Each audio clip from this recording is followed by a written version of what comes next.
otro programa extraordinario con invitados extraordinarios. Tenemos nada menos que al que siempre califico, y porque es así, no es nada subjetivo, es vamos, como que el agua hierve a los 100 grados. Es un hecho incontestable matemático de física. El mejor periodista de Fórmula 1 independiente, que es Virutas de Goma, el más carismático. ¿Qué tal? ¿Cómo estás, Zapi? Gordo y mayor y agradecido por estas palabras que me dedicas. Independiente sí, el mejor no lo sé y no lo creo. Somos muchos y además la calidad ha subido mucho en los últimos años con la llegada de gente muy fresca, con buena información, con un enorme análisis, y yo que soy un dinosaurio, pues cada día voy a ser menos de los mejores, como tú me dices, sin duda. Bueno, y tenemos también nada menos que al director del Circuito de Valencia, a Gonzalo Gobert-Cessan. ¿Qué tal, Gonzalo? ¿Cómo estás? Pues muy bien, Jordi, estupendamente. Buenas, Virutas, buen amigo, y buenas, por supuesto, a todo el mundo que tenemos al otro lado de la pantalla. Y Jordi, suscribo lo que has dicho de Virutas, lo conozco hace tiempo. Y es un tipo que tiene una aproximación a la Fórmula 1 muy diferente y que, bueno, algún día explotará seguro para triunfar. Además, Gonzalo ya no solo tiene esa faceta de cargo, diría, de importancia literalmente, y no lo exagero, internacional, porque fue el director del último campeonato de Fórmula 1 en Valencia en el año 2012, si no me falla la memoria, corrígeme si me equivoco. Estamos hablando de palabras mayores. Además de eso, es escritor, ha escrito una novela, La Franja de Vida, que como yo encima soy Kindle Unlimited, me voy a disponer a leer porque me ha llamado enormemente la atención la portada. Tengo que decir que te felicito por la portada, me ha llamado enormemente la atención. Y ya te diré lo que me parece la novela. Bueno, chicos, vamos a ir empezando. Como sabéis, y os recuerdo, podéis ir planteando las preguntas que queráis oportunas a los invitados.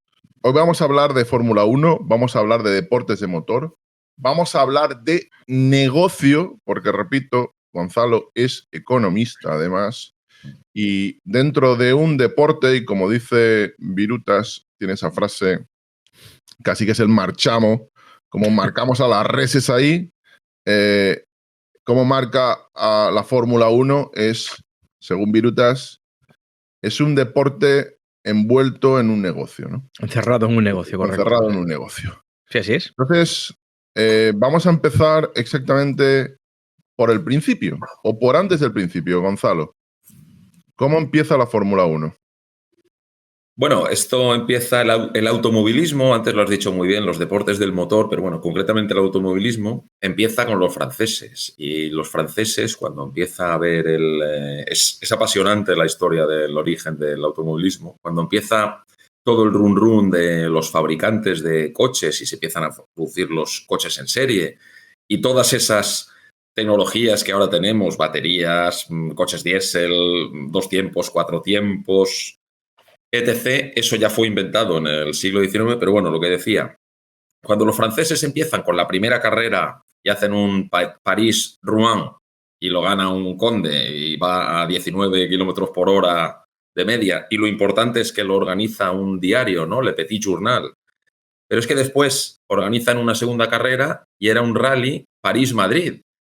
Y ese rally lo paran en la frontera antes de pasar a España por la cantidad de gente que muere, tanto viandantes como participantes en los coches. ¿Cómo? Perdón, porque te para ahí. Es muy interesante, pero paran el rally por la cantidad de muertos entre participantes y viandantes. Las autoridades paran el rally porque hay tal matanza por las carreteras, porque imagínate, no estaban ordenadas como ahora, y aún así, ahora tú no puedes hacer carreras de este tipo, por supuesto.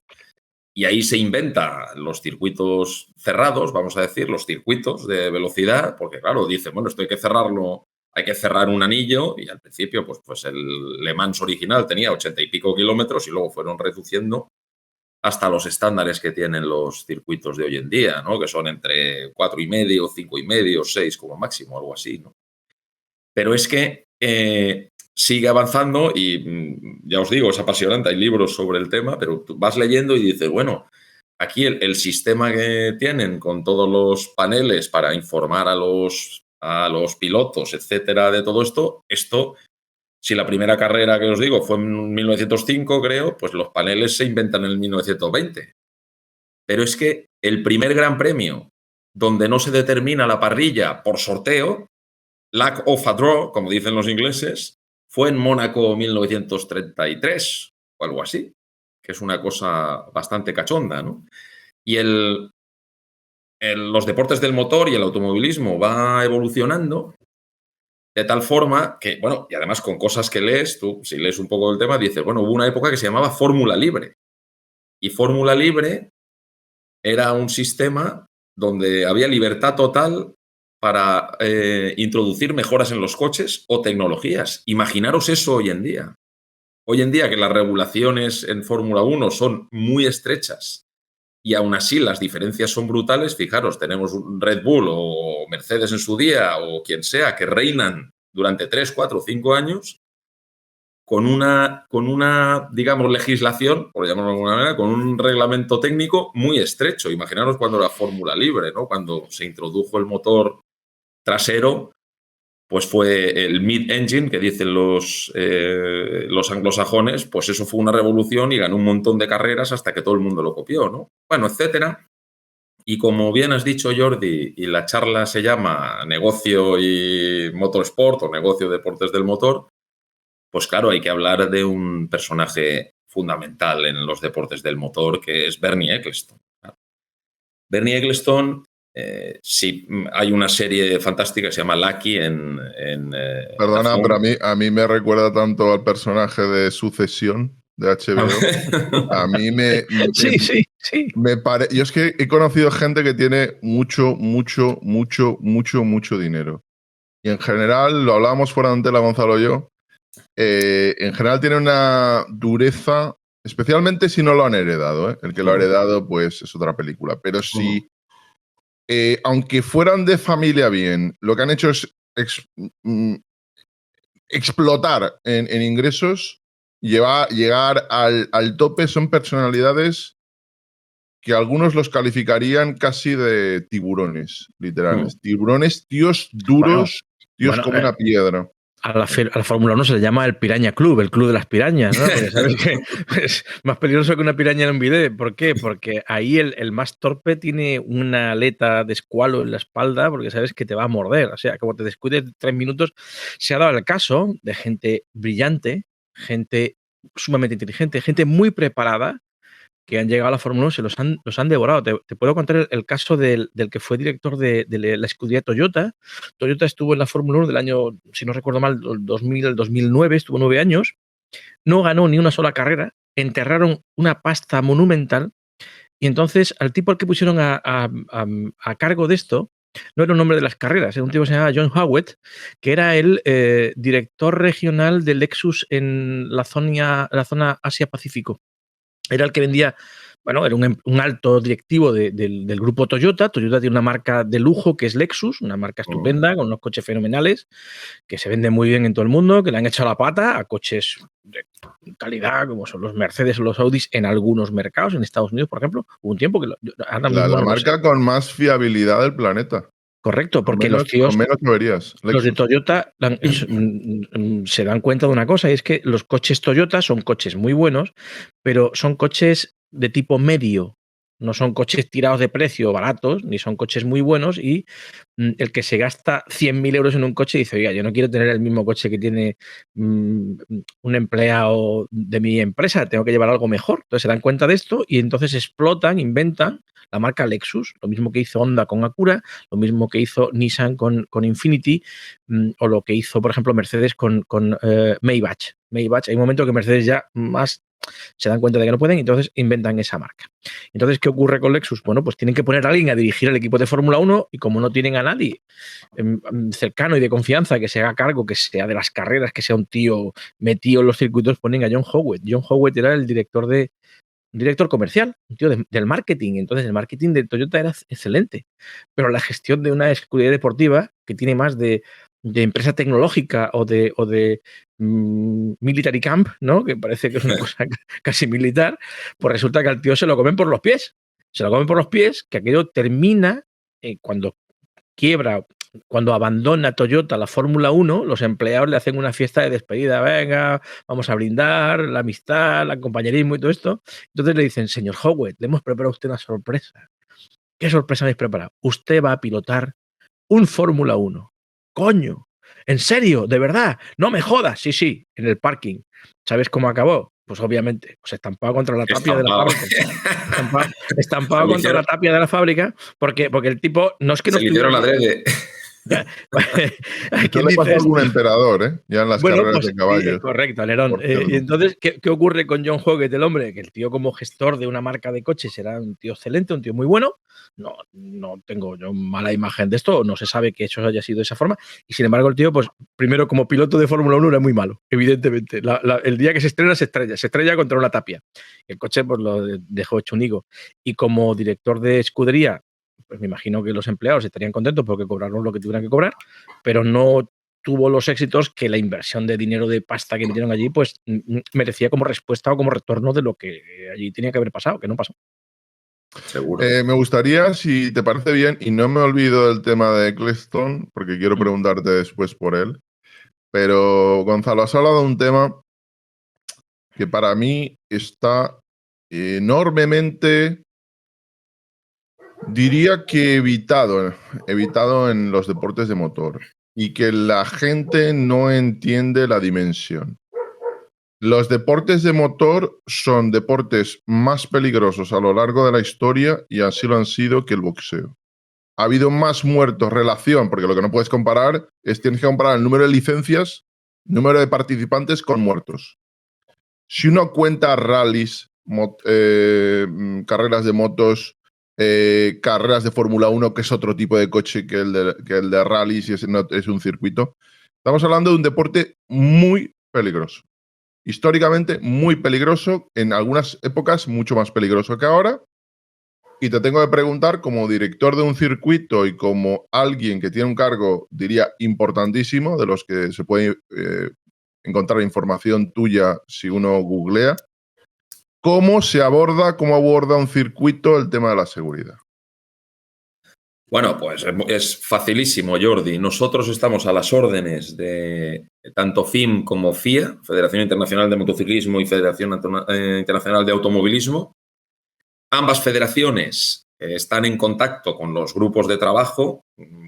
Vosotros sabéis que la estructura de las federaciones del motor, y para mí es una estructura acertada, y el fútbol la tiene igual, utiliza promotores privados para promover el deporte, otorga los derechos comerciales y luego coge a la liga y esta opera la liga de fútbol profesional, o coge a la FOM y opera la Fórmula 1 y coge a Dorna, empresa española que lo hace presidida por Carmelo Ezpeleta y que lo hace fantástico, y opera en la MotoGP.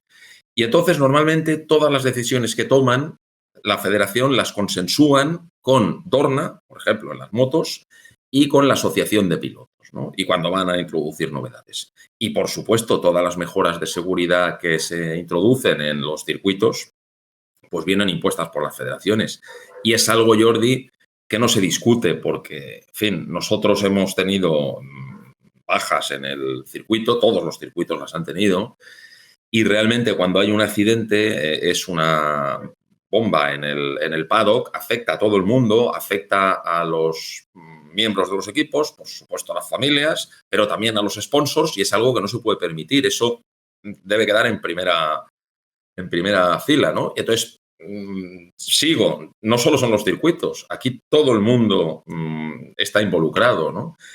Y mira, dando una charla un día sobre motorsport, hablábamos del accidente de Grosjean, ¿no?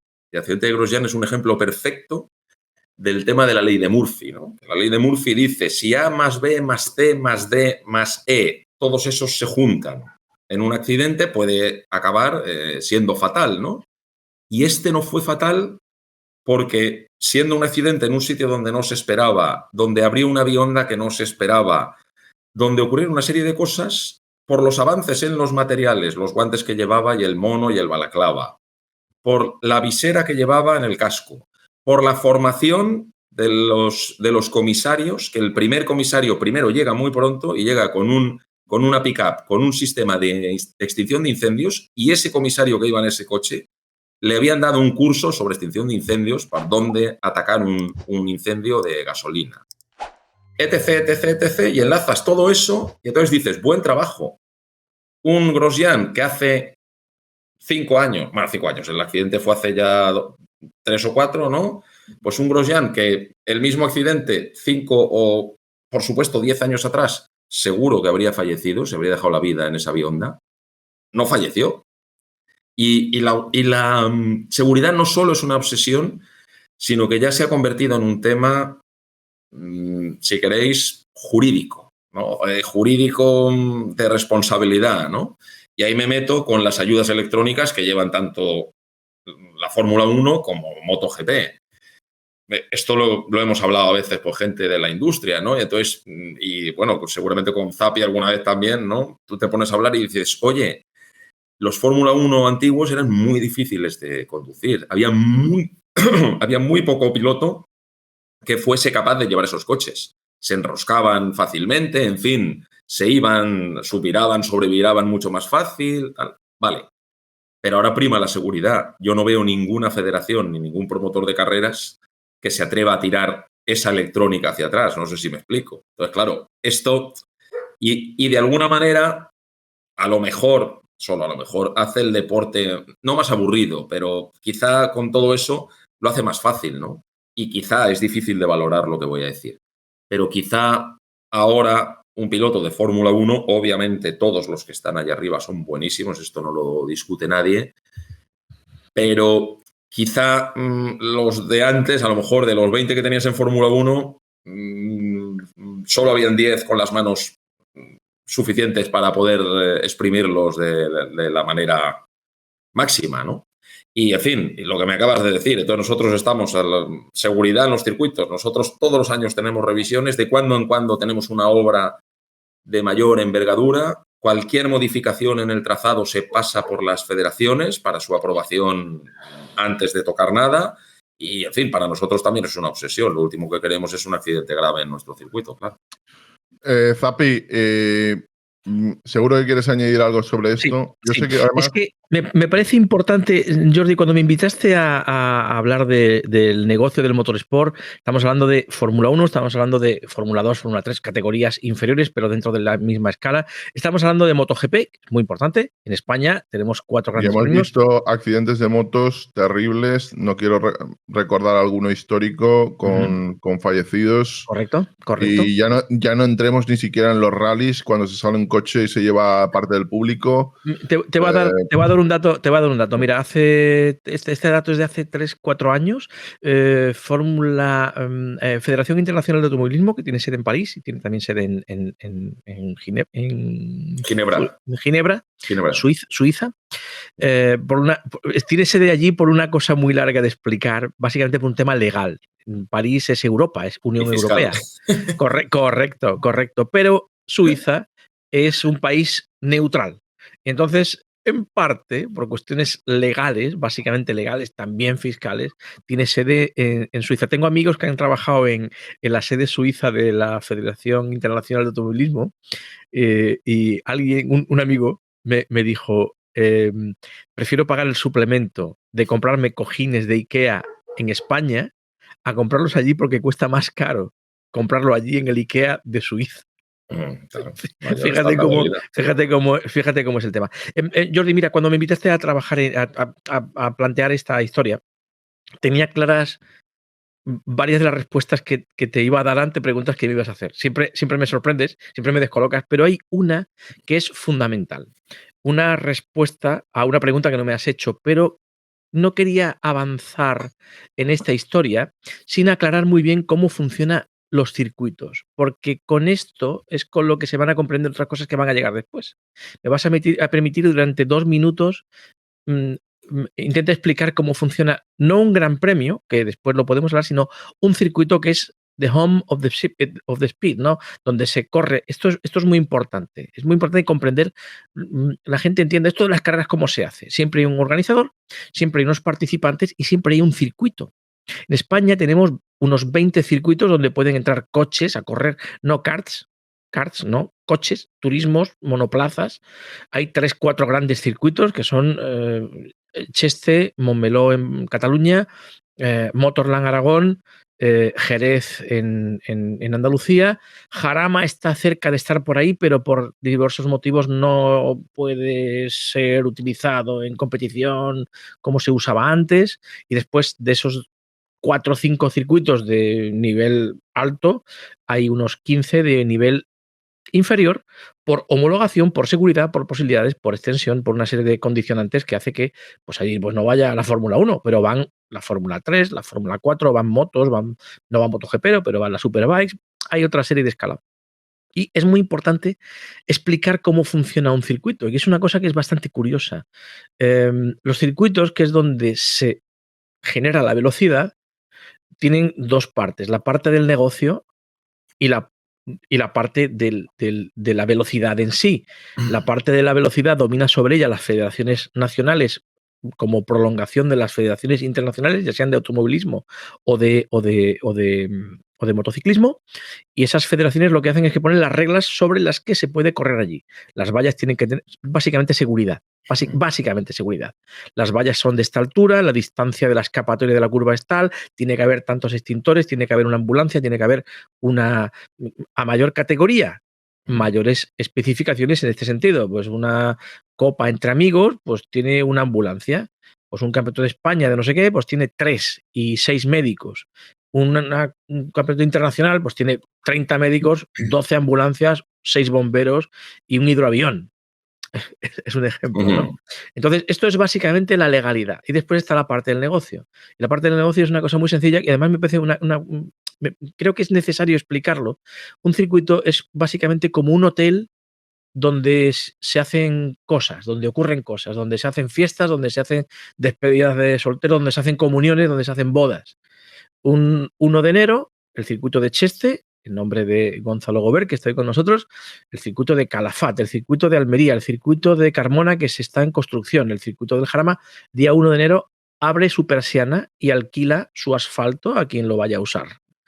Puede ser BMW, que va a probar allí durante una semana y en secreto, sin que nadie lo vea, el BMW Serie 9. Puede ser un equipo de MotoGP que quiere probar o quiere presentar una moto durante un día. Puede ser Iveco, que quiere hacer 4 o 5 jornadas de test con un camión que es un prototipo, o puede ser SEAT, que va a presentar el Tabascan, porque durante un mes van a venir periodistas de Europa, de Japón, de Estados Unidos y de un montón de sitios. Entonces, y acabo, se alquila el sitio como si fueran habitaciones de hotel. Se alquila tanto tiempo de pista, pues, o tantos días de pista, pues no sé, pues 10, 15.000 euros el día, lo que cobre cada circuito, 5.000. 10 días por 5.000, pues 50.000. Y entonces vas a usar 1, 2, 3 boxes, pues vas sumando. Quiero además un catering. Suma. Luego hablaremos de eso. Gonzalo Gobert no cocina, pero tiene empresas de su confianza que luego, conecta. Zapi, entonces, todo lo que tú has dicho, como yo ya esto me lo sé, luego os meto el disquete y os defino el circuito en. Y termino. Básicamente, el circuito es donde todo esto se genera, y el circuito lo que hace es que, digamos que alquila el espacio para que allí llegue gente y que haga cosas. Los circuitos. ¿Cuántos días has tenido este año de ocupación? ¿Vas a tener? 200. Pues el año pasado ya entramos en la normalidad y cerramos como 310 días. Eso es un montón de días, claro. Y entonces el asfalto técnicamente cuesta lo mismo a todo el mundo, pero después, ¿dónde está el negocio? Pues quiero tantos comisarios que el circuito contrata, tantos bomberos, tantas ambulancias. ¿Quieres catering? ¿No quieres catering? Quiero un servicio de taxis. Quiero un grupo de baile regional o una orquesta o una banda. Pues básicamente, pues uno de los negocios que tiene Gonzalo en el circuito de Cheste es que alquila a rentacares y a empresas de alquiler de coches un gigantesco aparcamiento que cuando no hay grandes premios, que es otro de los negocios de los circuitos, alquila el espacio para aparcar. Hay una empresa que lo explota, sí. Que digamos que es un espacio que se alquila a gente relacionada con gente que genera velocidad, con coches, con motos o con cosas que se muevan, ya sea de forma pública, ya sea de forma privada, ya sea de forma para exponerse a los medios o incluso deportivamente, que son las menos. Bueno, luego hablaremos, porque todo eso me suena, ¿sabes a qué? me suena al palco del Real Madrid, me suena a cómo hacer negocios, me suena a dinero y me suena a el sitio en el que hay que estar porque están aquellos que tienen la capacidad de tomar decisiones. Para eso se hizo el Paddock Club en la Fórmula 1, ¿no? Claro. Pero como no me he olvidado, a ver, Gonzalo, nos colocamos aquí en la parrilla de salida y te saco este morlaco desde el burladero. A ver, Míralo. explícanos quién es y qué piensas de Bernie Ecclestone. ¿Cuál es tu experiencia con él? Bueno, fíjate, yo, como tú has dicho, nosotros cuando yo fui director de la última Fórmula 1 de Valencia, era un momento complicado en Valencia, en fin, había poco dinero, la Fórmula 1 no tenía muy buena fama, etcétera. Fue un momento duro profesionalmente para mí. Y tuve pues 7, 8 reuniones con Bernardo, ¿no? con Mr. E, como le llaman. O el Supremo. O el Supremo, Mr. El Supremo. Bueno, volviendo un poco a lo que decía antes, la gran gracia de Bernardo, y es una cosa y es algo que han copiado otros deportes, ¿no? Fue que él pues, fue una temporada piloto y él mismo dijo, yo no era muy bueno y para no acabar ahí en una curva pues destrozado, pues se hizo agente de pilotos, sufrió mucho siendo agente de pilotos porque se le mató uno de los representados, un piloto, y eso le dolió. Y después, en fin, como propietario de la escudería Brabham, el tío se encaramó a la FOCA, que era la Formula One Constructors Association, ¿no? A la sociedad de constructores, ¿no? Y en esa época, no sé si la gente lo sabe, los un poco más mayores o los que han leído, pues a lo mejor se acuerdan, pero no existía una FOM que organizase el campeonato del mundo de la Fórmula 1. No había una entidad organizadora. Se ponían de acuerdo, los equipos se ponían de acuerdo. Efectivamente. Y entonces cogía el circuito de Spa, por ejemplo, y salía y decía, pues mira, los premios este año por asistencia, yo por venir, le contactaba con las escuderías de Fórmula 1 y les decía, yo por venir os voy a pagar tanto, luego pues los premios de pues por salida, por clasificación, etcétera, os voy a pagar. Y era el circuito quien contrataba con la televisión, quien ponía su publicidad, quien cobraba todo y con ese dinero pagaba a los equipos. Llega el amigo Bernardo, se encarama, como decimos, a la presidencia de la FOCA, les hace firmar a todos, que es el germen del acuerdo de los posteriores acuerdos de la Concordia, les hace firmar a todos el acuerdo, porque claro, él dice, oye, yo a partir de ahora voy a negociar en representación de todos vosotros, pero vosotros me tenéis que firmar el acuerdo. Y con ese acuerdo encima de la mesa, se va a los circuitos y les dice, señor circuito, usted ha dejado de organizar el Gran Premio, bueno, de organizar no, usted ha dejado de promover el Gran Premio, usted va a seguir siendo el organizador, yo voy a promover el Gran Premio, o lo voy a promover junto con usted, pero, y eso fue gradual, pero acabó, yo me quedo la televisión, yo me refiero, la FOM, la Formula One Management, nosotros nos quedamos la televisión, nosotros nos quedamos todo el advertising, toda la publicidad de tiro de cámara, todo el resto de ingresos, el derecho de uso de la marca F1 y tal, todo es propiedad mía y a usted le dejo la entrada normal y la de hospitalidad, que se entiende que es entrada más catering o otros servicios, ¿no?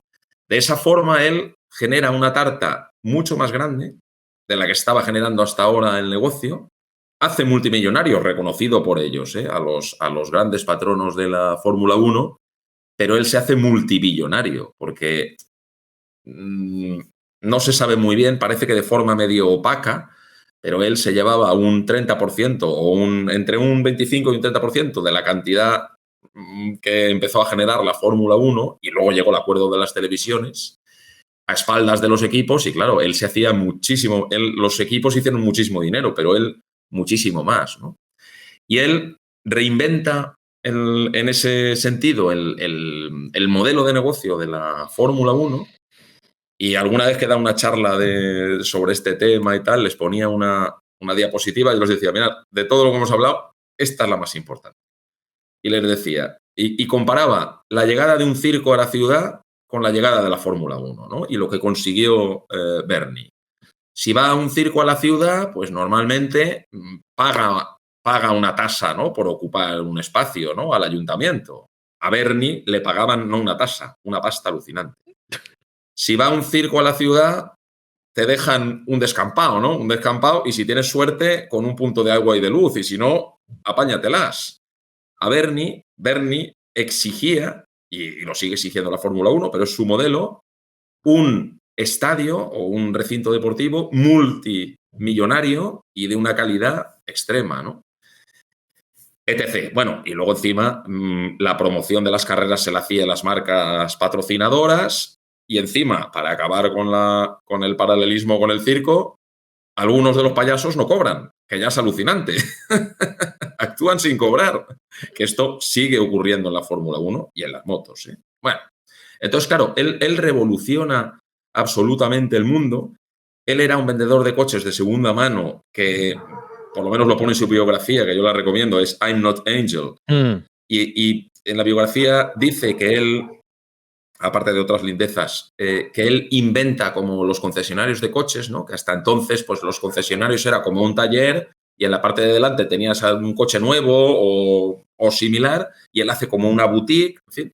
Y él siempre ha sido un obsesionado, y yo creo que es muy importante en el mundo del deporte en general y, por supuesto, el motorsport. Siempre ha sido un obsesionado de la imagen y de la pulcritud, ¿no? Y le compro, ¿no? Porque, claro, si tú al final, y yo en el circuito, yo y el equipo directivo del circuito lo intentamos y nosotros siempre intentamos que el circuito luzca estupendo, esté bien pintado, esté limpio, esté el circuito, he de decir que el circuito de Gonzalo Gobert, el circuito de Cheste, no es mío, es el más bonito de España. Es el más cuidado. Perdona que te diga una cosa, Virutas. Sí. Lo que dice Gobert es algo sello de marca no solo de Ecclestone, grandes empresas de la automoción, que es un sello de calidad y un sello exactamente de esa imagen, desde Tesla, sí, como las nuevas, a Ferrari como las clásicas, ese estilo, esa pulcritud, esa limpieza, en todos los sentidos, figurada y literal, es clave, ¿no? Virutas, por favor, Zapi, explícanos además... Te quiero enseñar algo. Me he levantado y me he salido de la imagen de la cámara de vídeo porque quiero enseñarte algo que además Gonzalo no lo conoce. No lo veo. ¡Ah, sí que bueno! Tienes un pequeño Bernie por ahí. Tengo una figura de Bernie. El tipo que me la pintó me dijo que había unas 70 en todo el mundo. Es un Bernie Ecclestone. Yo tengo en mi casa tengo a Bernie en mi casa. Lo tengo aquí conmigo. Ostras, Jordi, tengo aquí tuercas del coche de Schumacher. Tiene de todo. La tengo de pisapapeles. Tengo las tuercas del coche de Schumacher, tengo pistones, tengo bielas, tengo... Tienes un bazar. Sí, pero este es una de las cosas más chulas que tengo, que es una figura de Bernie Ecclestone. Qué bueno. Sí, bueno, pues a mano por un amigo. Sigo, permitirme un personaje con claroscuros, muchos, las que habrá liado este hombre. Me acuerdo en la biografía que decían que el tío cuando le dio el tío vendía coches y motos y piezas de segunda y piezas de recambio de coches y motos, pero también le dio una temporada por vender aviones pequeñitos. Y quedaba en el notario con el vendedor y cuando llegaba el notario al vendedor con la escritura de compraventa preparada y tal, la figura que habían pactado, o sea, la cifra que habían pactado de venta tenía un 10% menos. Y su biógrafo dice, bueno, ¿y esto? Y dice, claro, tú cuando vendes algo, normalmente ya te has gastado el dinero antes de cobrarlo ya, o lo tienes comprometido. Y la mayoría de la gente decía, oye, eres un cabrón, tal, no has respetado el acuerdo, pero bueno, da igual, acepto, firmo, dame la pasta y fuera, les pegaban un último apretón. Bueno, y contestando, Jordi, a tu pregunta, me pareció un tipo que, claro, que no llegas ahí, como tú has dicho antes, no llegas ahí siendo una monja, en fin, un tío duro. Siendo un tío, yo lo conocí ya con 80 y algo, tenía dos modos de funcionamiento, abuelito encantador, preguntándote cómo estaba todo, en fin, incluso la familia, qué tal por Valencia, todo bien, tal. Y luego un tío duro, pero se lo vi hacer en otros circuitos donde coincidimos. Y el tío, tanto en Valencia como en algún sitio le vi, llegaba y lo primero que hacía era pegar un puro impresionante a todo el mundo. Sí. Como el macho alfa que llega y pega Como la... como el perro que llega Sí, y pone la todos medita. firmes, ¿no? El lobo Llegaba, ahí. llegaba La montando medita, la líos, medita, sí, sí. entraba por la puerta y se quejaba de todo. Esto no está mal, esto no sé qué, esto está sin pintar, esto es una mierda, no quiero Sí. esto. Todo el mundo se acojonaba mucho Sí, sí. y rápidamente todo, lo que usted quiera, lo que usted quiera. Sí, sí. Y ese era su modus operandi. Sí, Era sí. un tío de Y- formas no mafiosas, pero muy, heavy, muy metódicas a la hora heavy el de tema. exprimir a la gente. El Sí, sí. altercado aquel famoso de Jerez, yo lo estaba delante. Pero déjame que os diga. Y luego un amigo de F1 me dijo, además, Gonzalo, todos los circuitos de F1 están en breach of contract, en rotura de contrato permanentemente. Bernie hace un contrato lo suficientemente enrevesado como para que tu circuito estés siempre en rotura de contrato, de forma que solo depende de él mandarte a la porra si pues acaba cansado de ti, no le gusta cómo hacer las cosas, etcétera, ¿no? Y dos cosas más, y luego si queréis contamos una anécdota que me pasó una vez cuando fui a verle, pero dos cosas más en las que me fijé fue que el tío, los argumentos eran buenos, claro. Yo creo que un vendedor de coches de segunda mano bueno, eso es imbatible. Eso es el tío que de verdad, ¿eh? Eso es lo único, eso es la kriptonita de un político. Yo creo que lo único que puede con un político es un vendedor de coches bueno de segunda mano. Ahí le has dado. Eso es, vamos, tope gama. Y este decía unas cosas, claro, él se convirtió en una figura uno de los personajes del siglo XX. Entonces, él tenía tratamiento de jefe de Estado, visitaba, él se creó un personaje, lo hizo fantástico. La foto esa que sale cuando firma Sochi que a lo mejor la tienes por ahí, cuando firma el circuito de Sochi con Putin. Con Putin. El tío se viste de ruso ortodoxo, un tío multimillonario con ya 80 y pico, y dices, pero ¿qué necesidad tiene este hombre de hacer estas cosas? Pues es que él tenía ese personaje. Y claro, es que date cuenta, Jordi, de que este señor no negocia con Gonzalo. Gonzalo es un amigo, es tan amigo que yo he dormido en casa de Gonzalo. Entonces, quiero decirte que todo el respeto al mundo, pero Gonzalo evidentemente no es el presidente de Rusia, ni es el presidente de Arabia Saudí, pero es que en la agenda, Gonzalo, que es director de un circuito internacional, director de un gran premio de Fórmula 1, está en la agenda de Bernie, es un tío fundamental. Pero Bernie, los tíos que le llaman a él son Clinton, Lewis Hamilton, Margaret Thatcher, cuando vivía. Ese tipo de. Vamos a ver, este tío se codea con presidentes de gobierno. Date cuenta de que los ministros son unos chupatintas que vienen allí a entregar un puñetero trofeo cromado al final de aquello y son unos gilipollas para él de puta madre. Es lo que él se trata. No, Pedro Sánchez va y se le hace allí el besamanos y tal. El que manda de verdad era Bernie, porque el tío tenía un producto publicitario. Luego, si quieres, lo desarrollamos, de por qué se quiere a la Fórmula 1 o también a MotoGP en otra medida y en otros ámbitos, porque él tiene algo que no tenía nadie. Tenía un producto deportivo, publicitario, que mete al destino al que compra eso en el mundo. Y ahora te podemos explicar entre Gonzalo y yo quién monta carreras y para qué. Y es muy interesante. Hay geopolítica dentro de la Fórmula 1, porque es un producto único, es un producto internacional global que puede transportarse a sitios. El Real Madrid es de Madrid y solamente puede ir y puede traer, pero la Fórmula 1 corre donde tú digas. Si hay allí un circuito urbano incluso. Ahora mismo hay un proyecto que está calentito, yo lo conozco hace 6-8 meses, ya se ha hecho público. Yo prometí callarme, a Gonzalo sí lo hemos hablado, y es que Málaga está negociando para traer aquí la Fórmula E. Madrid está negociando el IFEMA para llevar la Fórmula 1 a Madrid en un circuito semiurbano. Málaga, la Fórmula E.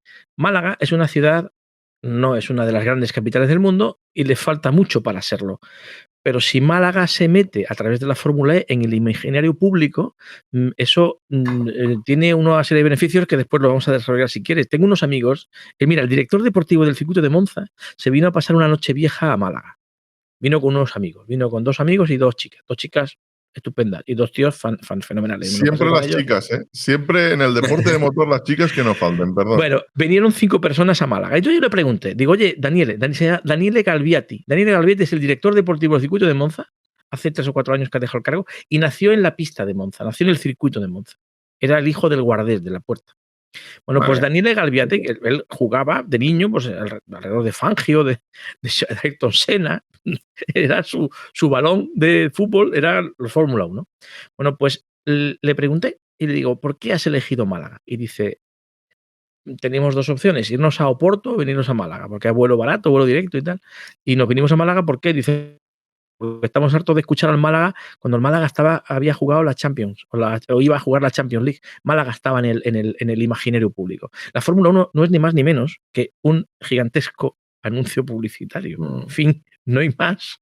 La gente tiene que entender eso. Lo del deporte es una cosa muy secundaria. ¿Por qué se contrata la Fórmula 1 en Bahrein, o en Abu Dhabi, o en Qatar, o en Turquía? Cada uno tiene sus porqués, pero básicamente porque tú entras en el imaginario público. Es una forma de llamar la atención sobre ti.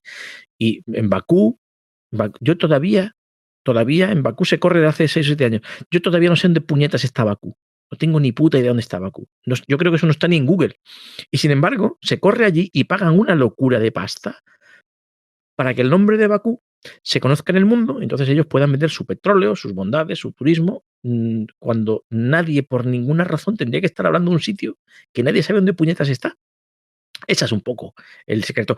Bernie Ecclestone, cuando estuvo en Valencia negociando con Valencia, es una ciudad increíble, una ciudad fantástica, una ciudad moderna, fenomenal, pero esto, el periodista inglés Joe Saward lo razonaba muy bien y decía, mire usted, Valencia es un sitio fantástico, pero si no fuera por la Fórmula 1 yo no iría a Valencia. ¿Por qué? Yo vengo a España y ¿yo a dónde voy? Pues mira, voy a 3 sitios, básicamente Madrid y Barcelona y la Costa del Sol. Pero Valencia, ¿qué pinto allí? Pero una vez que estoy allí, esto es un flipe, yo voy a volver. Esa es la Fórmula 1, para eso sirve.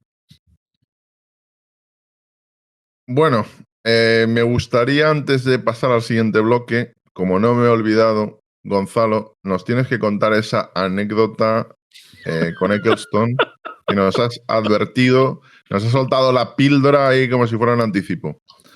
Es un poquito luctuosa, pero como estamos en familia, no nos lo cuento. Expláyate, lo cuento. Yo viví 2 años en Inglaterra, entonces conozco bien. Y el despacho de Ecclestone estaba en Princess Gate, cerca de Knightsbridge No. 1, ¿no? Un edificio que hay famoso, que compraron los cataríes. En su día fueron los apartamentos más caros, si no del mundo, de Reino Unido seguro. Bueno, ahí en la parte de abajo de Hyde Park. Y entonces, pues yo ahí hay una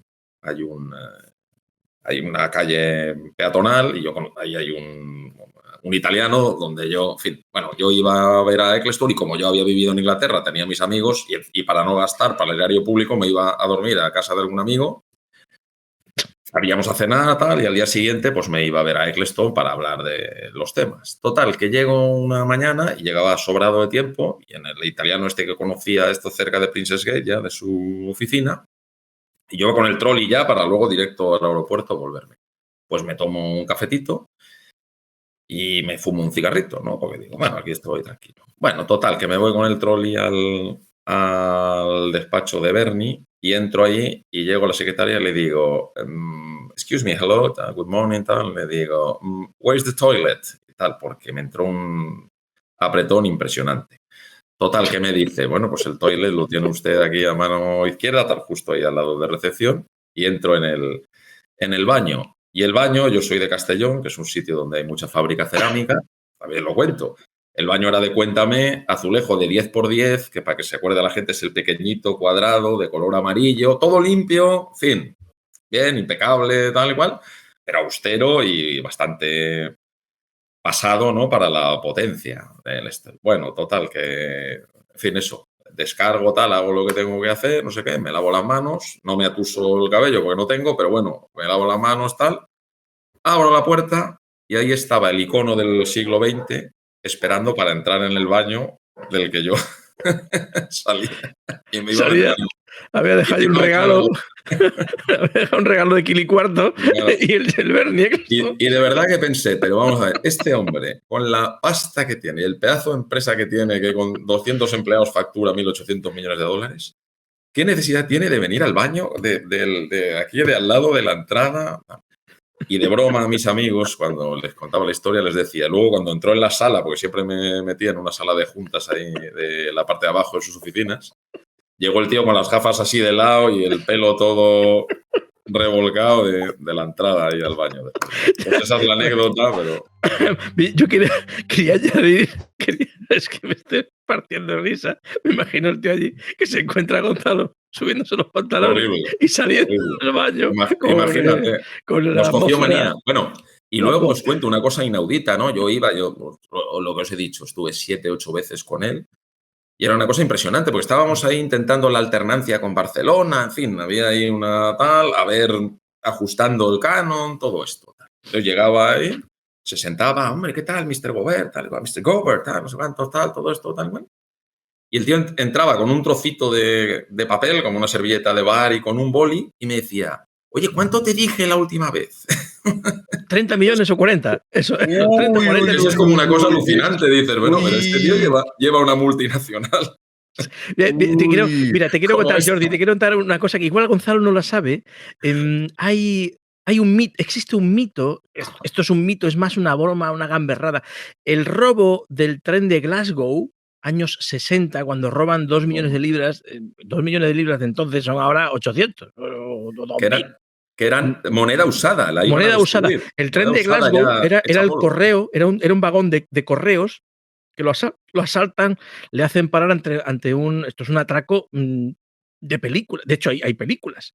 Más la historia es increíble porque eran 8 o 10 personas y además los tíos se dan cuenta de una cosa, es que tienen que huir del atraco, detienen el tren con un semáforo falso. El tren se para, coño, hay que pararse aquí. Entran y atracan el tal. Entonces, se llevan la pasta, se la llevan por carretera en 2 Jaguar de carreras, preparados por una escudería de carreras, con las suspensiones reforzadas porque la pasta pesaba como 400 kilos. Y entonces, los Jaguar, sin las luces, años 60, Jaguar de carreras, o sea, de competición, coches de competición para andar por la carretera, los llevaban 2 pilotos de carreras. Uno era el comadreja. Le llamaban el comadreja porque el tío veía de puta madre de noche sin luces. Sin las luces el tío veía. Y el tío se llevó la pasta. Después los pillaron, a los 10 o 15 días los pillaron porque se metieron en un cortijo allí en mitad del campo y por lo visto se pusieron a jugar al Monopoly. Pues estaban aburridos, encerrados allí con la pasta y por lo visto creo que se fueron de allí y cuando llegó allí la policía vio el Monopoly y dice, mirarle las huellas. Y el Monopoly estaba plagado de huellas y los pillaron de marrón. Los pillaron a todos menos a uno. Uno que se escapó, que nadie sabía quién era. El mito es que era Bernie Ecclestone. Ese era el mito, porque tenía sentido, ¿no? Porque el tío era de los coches, de las carreras, de todo aquello y tal. Cuidado, esto es un mito, esto es más broma que otra cosa. De hecho, hubo un tiempo que por lo visto en su despacho, un despacho muy chiquito, que entran 3 o 4 personas, Gonzalo lo conoce, había un Ibertren, había un trenecito encima de la mesa. Y decían, míralo, de ahí salió tu fortuna, cabrón, que lo mangaste, tú te llevaste la pasta. Esto era es un rumor maledicente que hay sobre Bernie Ecclestone en el mundo de las carreras, que yo sospecho que no es verdad, porque la policía lo hubiera pillado ya. Lo que no es un rumor... Esto no la sabías, ¿no, Gonzalo? Yo no la sabía. Yo desde luego no la sabía. Lo que no es un rumor, y me ha recordado, y fíjate el tipo si es largo y ha sido cañero. Eso me lo contó también uno de Fórmula 1, me dijo, mira, su abogado era Max Mosley, que es el famoso... Era su abogado y después él le ayudó a uparse a la presidencia de la FIA, ¿no? Contra Jean-Marie Balestre, que era el francés. Perdóname, cuéntalo al revés. Max Mosley era el abogado de Ecclestone y hay un momento en que necesita poner a alguien de su control, de su confianza en la Federación Internacional de Automovilismo. ¿Y quién es finalmente el presidente de la Federación de Internacional? Pues su abogado. Acojonante. Amigos, El tío, fíjate qué Eso es poder tremendo. tiene, que va el tío y pone a su abogado, un amigo. Pero acojonante. Pero Jordi, o sea, lo fuerte.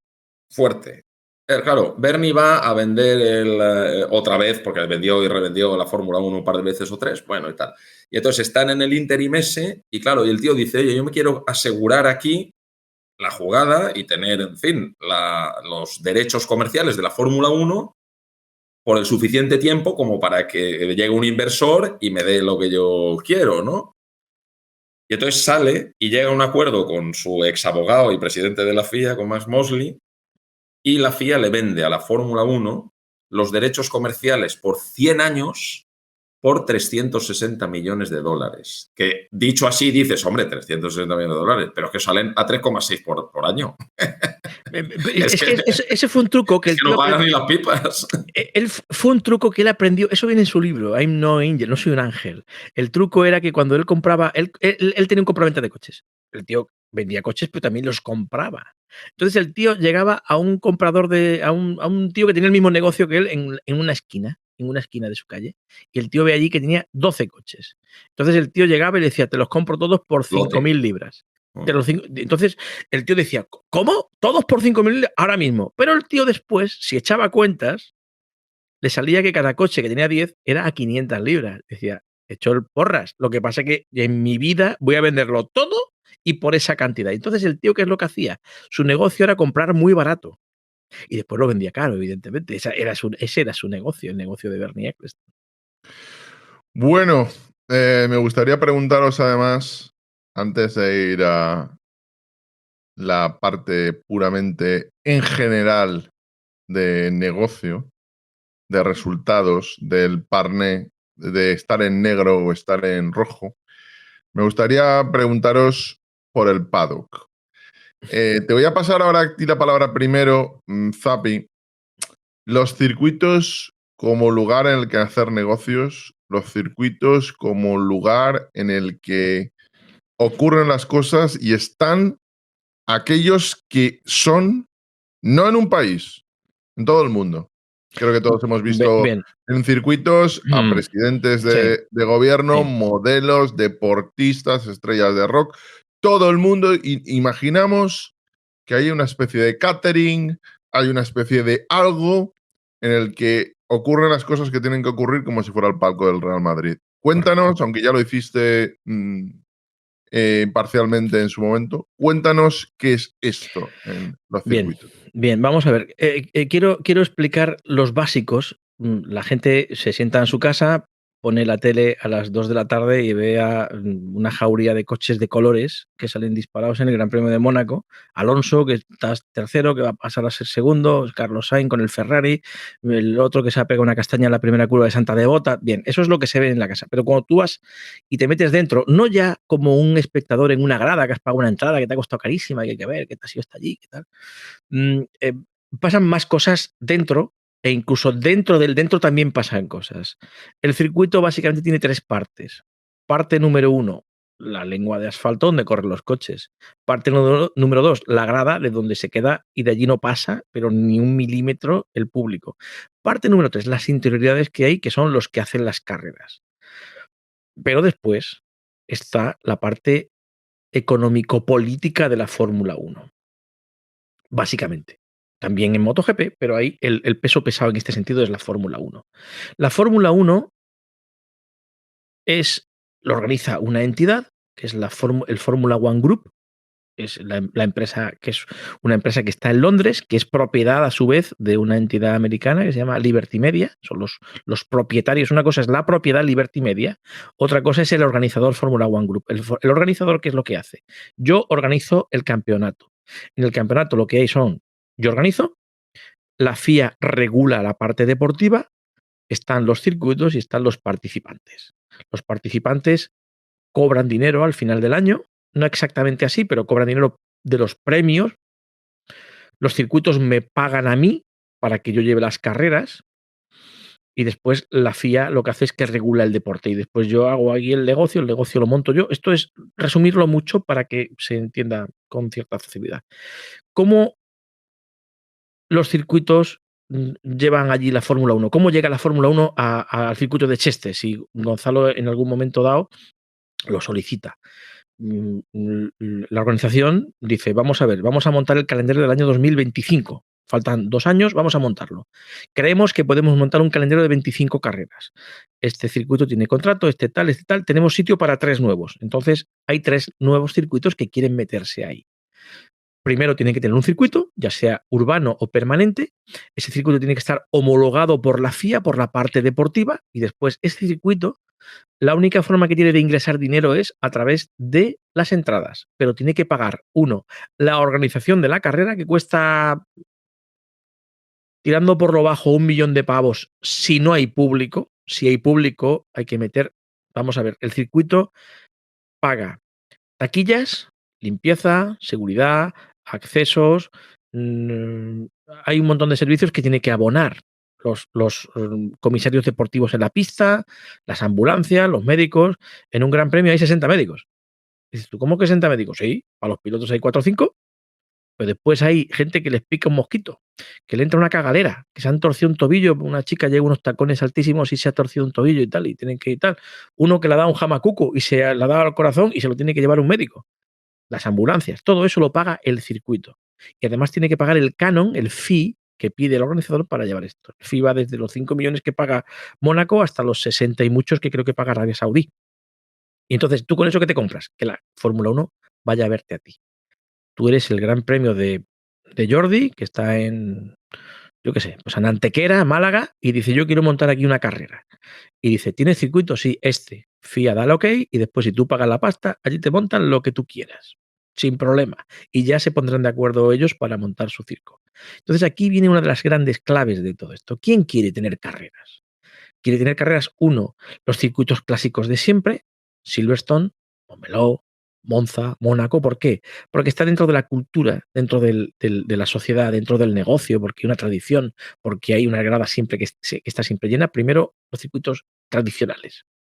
Segundo, hay un tipo de circuito emergente de países que necesitan estar en boca del mundo. Gente que no tiene, países que no tienen imagen en el mundo. Arabia Saudí, Bahrein, por ejemplo, se estaba hablando ahora, Croacia, Azerbaiyán, Corea, por ejemplo, es un país emergente que México ha pasado de no tener gran premio a tener. México es un país de alucinar a color y espérate tú los mexicanos, eso va a ser un bombazo. Pero ¿qué ocurre? México queremos vendernos al mundo. No nos basta con vender comida mexicana y rancheras para que nos conozcan. Queremos que la gente vea que somos gente moderna, eficiente y que somos capaces de montar algo internacional potente. Entonces dicen, la Fórmula 1. Y con eso se muestran al Gran Premio de México. Es fantástico, la fiesta. Y entonces hay un tercer tipo de país, China, Rusia, que han tenido un pasado turbulento. Comunismo, grisáceo, todo, y han dicho, bueno, yo con esto lo que hago es que me lavo la cara, pongo allí unas azafatas estupendas y monto una fiesta fenomenal, y con eso, ¿qué es lo que hago?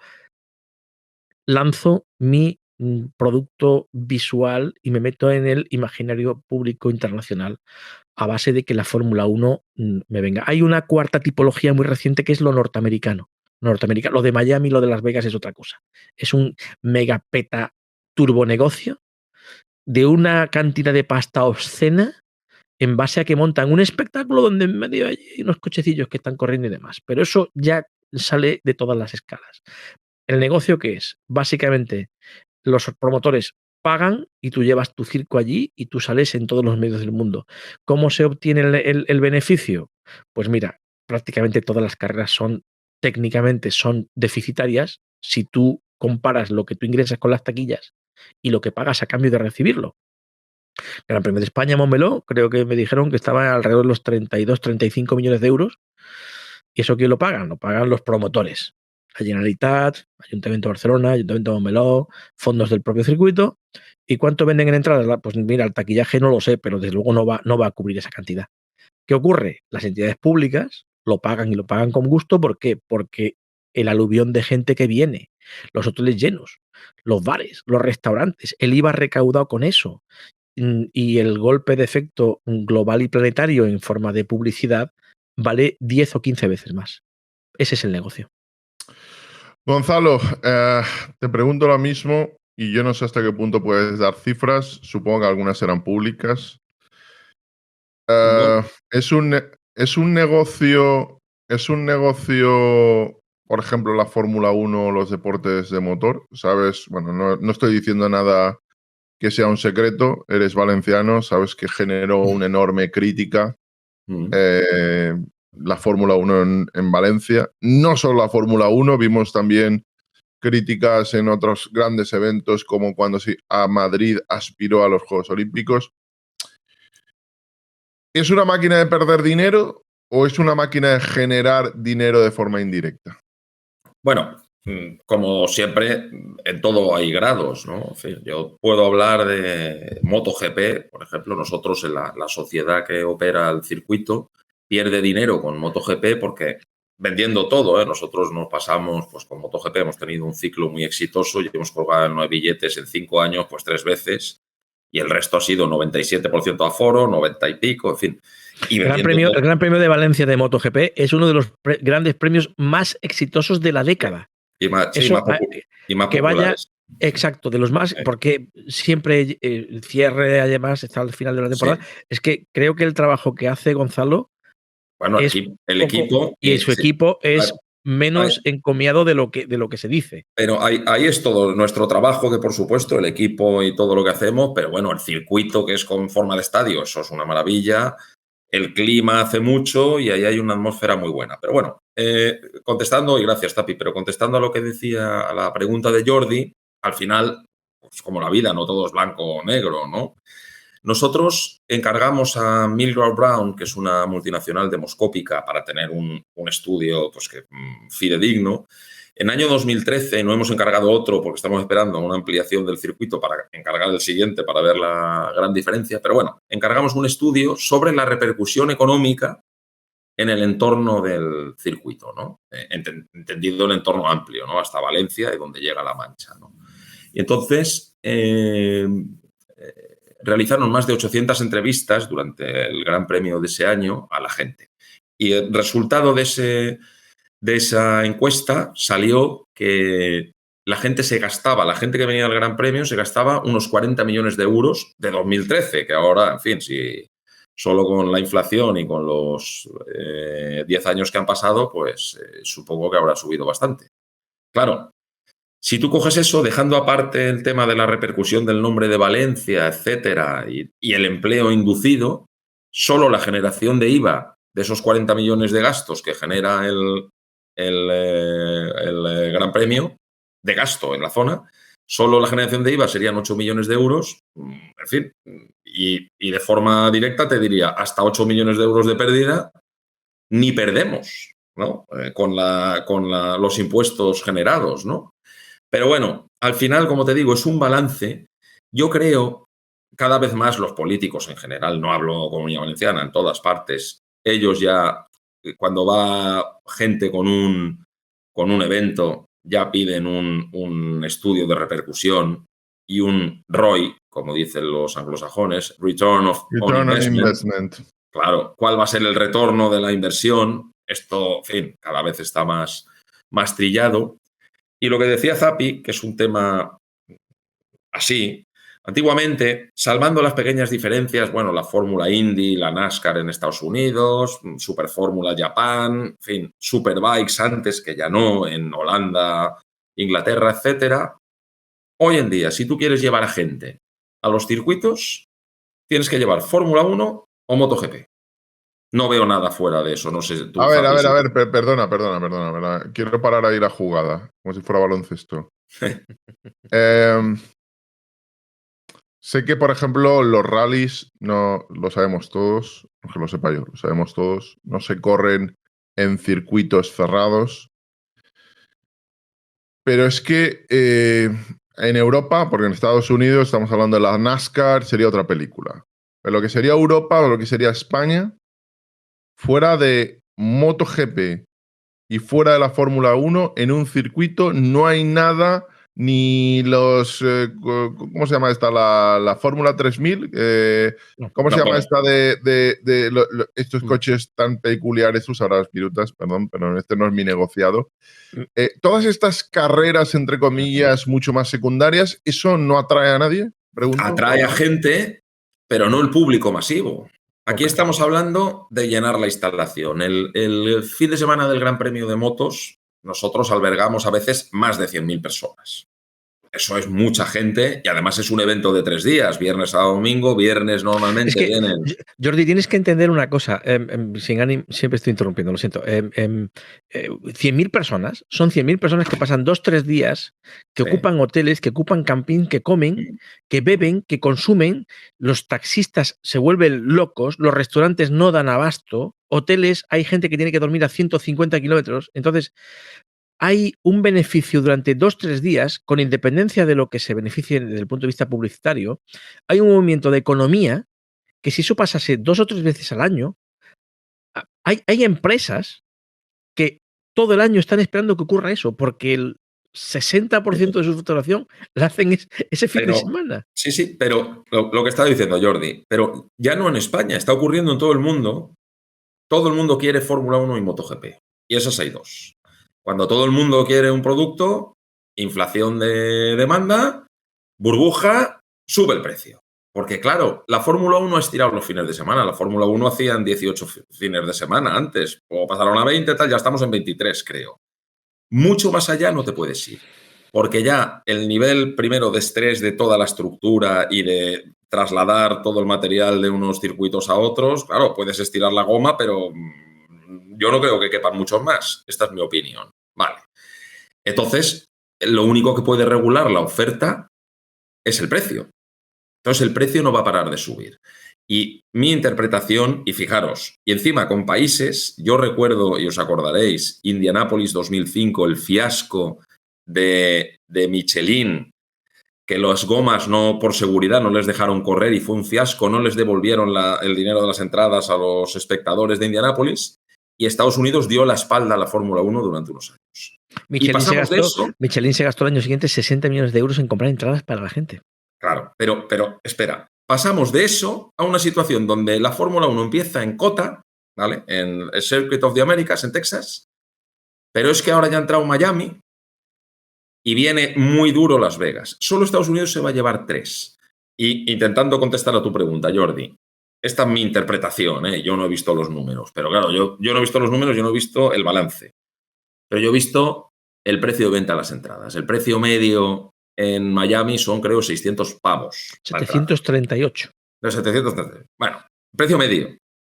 El precio medio de la entrada de MotoGP en el circuito Ricardo Tormo, en el que yo dirijo, está sobre 80 euros. ¿Cómo lo calculáis? ¿Cómo calculáis el precio para tener el mayor? Porque ahí, como en todos los negocios, hay una relación de ¿lo quiero lleno o quiero sacar el máximo beneficio? Que no tiene por qué coincidir. No tiene por qué coincidir el punto en el que saco el máximo beneficio con el punto en el que está lleno. Porque a lo mejor lo coloco... No, perdóname, Jordi. Si tú intentas maximizar... hay una forma, y esto es...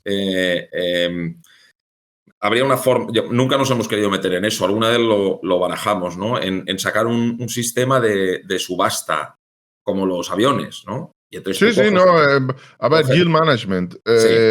Hay sistemas informáticos que te calculan el precio prácticamente al minuto, va evolucionando dependiendo de cuántas entradas queden. Como la bolsa, sí. Pero bueno, en fin, nunca nos hemos metido en eso. Es cierto que aquí, y esto está ocurriendo también en todo el mundo, cada vez todas las instalaciones deportivas, y no hablo de motor, fútbol, etcétera, están reduciendo grada general y están aumentando hospitalidad. O algún tipo de hospitalidad, sea palcos, sea que tú tienes música, sea que tienes música, comida y no sé qué, sea...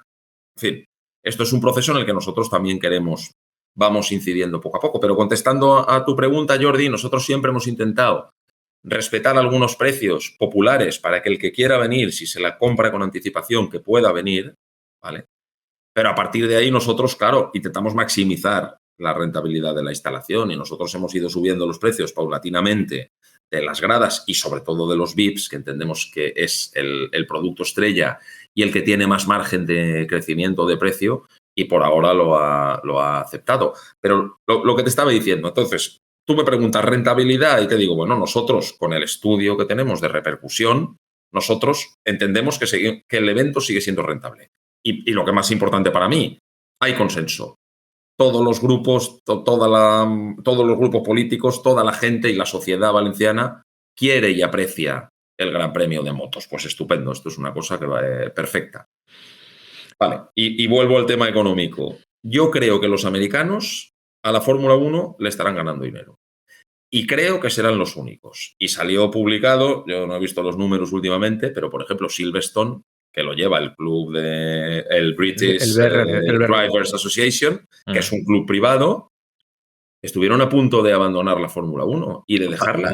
Palmaban pasta, sí. Porque palmaban pasta. Y estamos hablando de Silverstone, que es no solo la cuna del automovilismo, sino Reino Unido, que es el país donde están el 80% de las escuderías, y estamos hablando de un circuito al lado de la capital de Europa, con un potencial económico brutal, con un montón de salas VIP, y, en fin, y con mucha generación de caja, y aún así no llegan.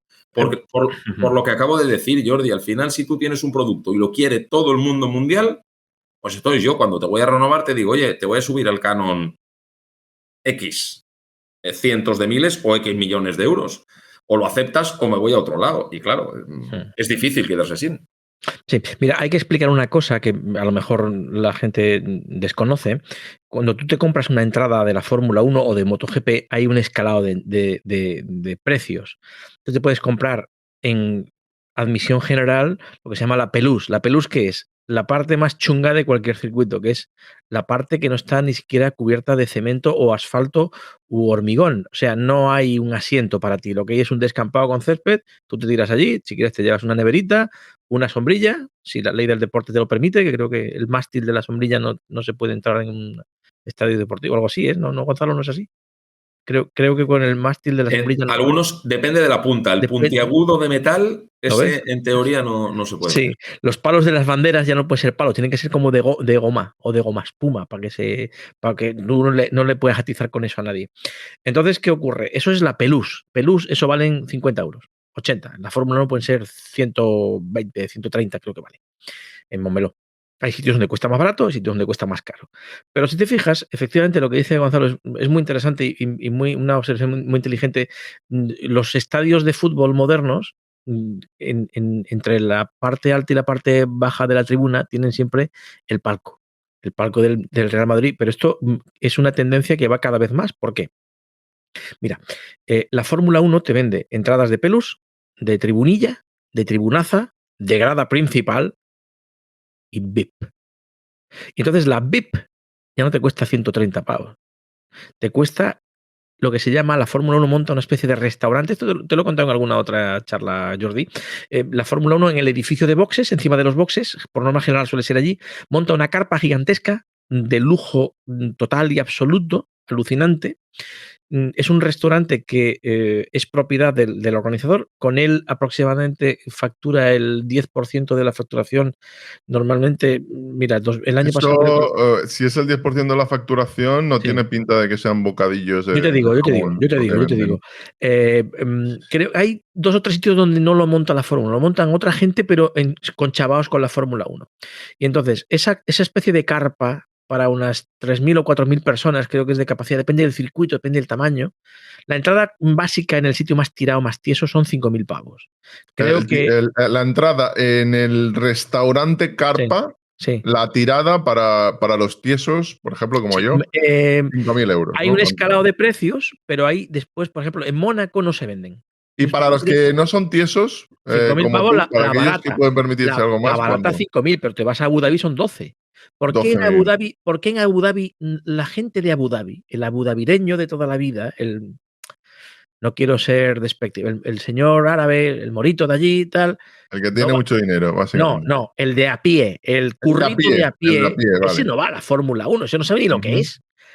Pero en Abu Dhabi hay tela de empresas aseguradoras, AXA, ING, Banco Santander, Airbus, Ferrari, que todos esos, lo único que hay en todo el año entero, allí no hay Sanfermines, no hay Feria de Sevilla, no hay festividades, Labrador, tal, no sé qué. ¿Qué es lo que hay? La Fórmula 1. Entonces, todo el mundo va y además todas esas empresas dicen, mire usted, pues tengo 400.000 pavos para invitar a los ministros de Qatar, porque les voy a invitar y les digo, veniros para acá y os venís aquí y yo os invito. ¿Por qué? ¿Qué tipo de gente va al Paddock Club? Que es como se llama esto. Te estoy diciendo que si el año pasado la Fórmula 1 facturó 2.500 millones de euros, el 10%, 250 millones, los facturó con eso, con el comedero VIP de aquello. Allí te dan champán Moet, eso para lavarse las manos, y langosta, y caviar iraní, y un servicio fantástico, todo, para comer estupendamente y tal, lujo, ver la carrera de la lleva con un champán, te toma un champán y está viendo la carrera que la salida está justo debajo, es un sitio acojonante.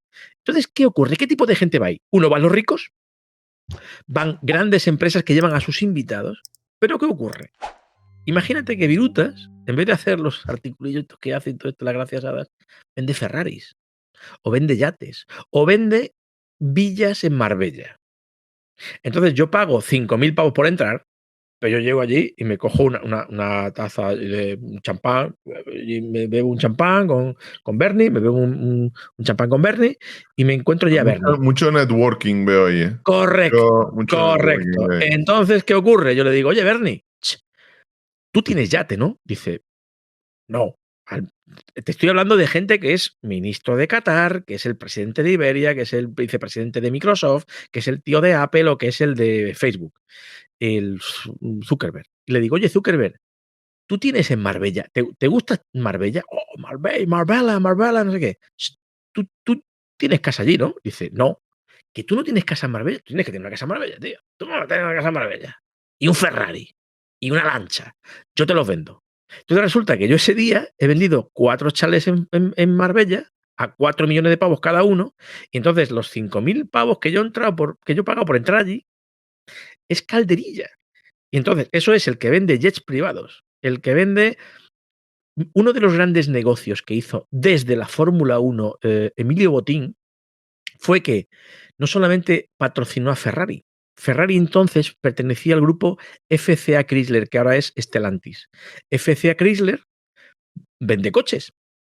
Y entonces un día en una cena, Emilio Botín le dice a Luca Di Montezemolo, oye, Luca, tú cuando vendes coches, ¿la gente cómo te los paga? Dice, a plazos. Dice, ¿y tú cómo financias? Dice, hostia, pues, tenemos un problema ahí con esto porque tenemos que dejarle la pasta a la gente y tal. Dice, vamos a hacer una cosa.